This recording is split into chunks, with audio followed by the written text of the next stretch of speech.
dragi moji, više nego mi, ljudi crkve, sveštenici koji imamo najveću odgovornost pred Bogom živim i istinitim. Čini mi se da mnogo bolje ovu reč pronose ljudi, misionari poput našeg brata Luke.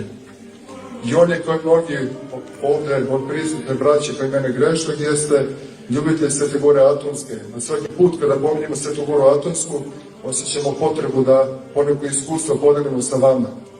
Jednom prilikom kada smo po ko zna koji put, blagoslovenu ljubavlju Svetljarice naše Bogorodice, pohodili njen period, njenu Svetu Goru, i kad smo se našli u jelenskoj obitelji Vatopetskoj i posle liturgije, onako blagodaćeni i radosni što se nalazimo na mestu svetom, primetili smo jednog monaha, mislim da je bio Jelin, vrlo upečatljivog, blagodaćenog lika, sa očima koje su isjavile nebo, carstvo nebesko.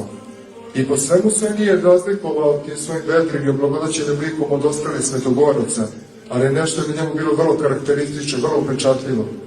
Nešto što bi mnogi među nama koji su lažno prepodobni, koji imaju nažalost farisejskog duha, što bi ih sablaznilo. Taj ublagodaćeni monah, čiji lik bio kao jedan od vatopetskih preseka, imao je neke detalje na telu koje nije mogao da sakrije.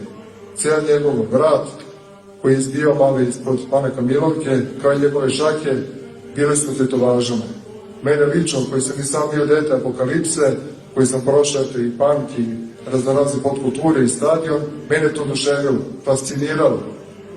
Jer ti dragovi na njegovoj koži govore o njegovom nekadašnjem životu, govore da je bio dete Apokalipse. Ali ona predivna monaška rasa svedočila i svedoči da je Hristos u njemu pobedio. I hvala Bogu na tome.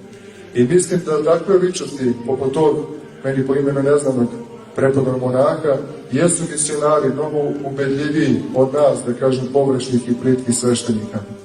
Tako i naš dobri brat Luka, koji ovako pleni dobrotom i ljubavlju,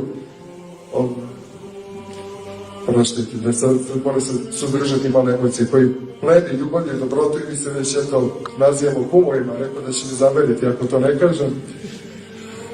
Jedan od najboljih misionara koje sam ja lično upoznao. I on će sam, dragi moji, posvjedočiti posle filma kako su mnogi od naše braće i sestara vrlo konkretno odreagovali na film. Tako da je film već postigao jedan veliki uspeh.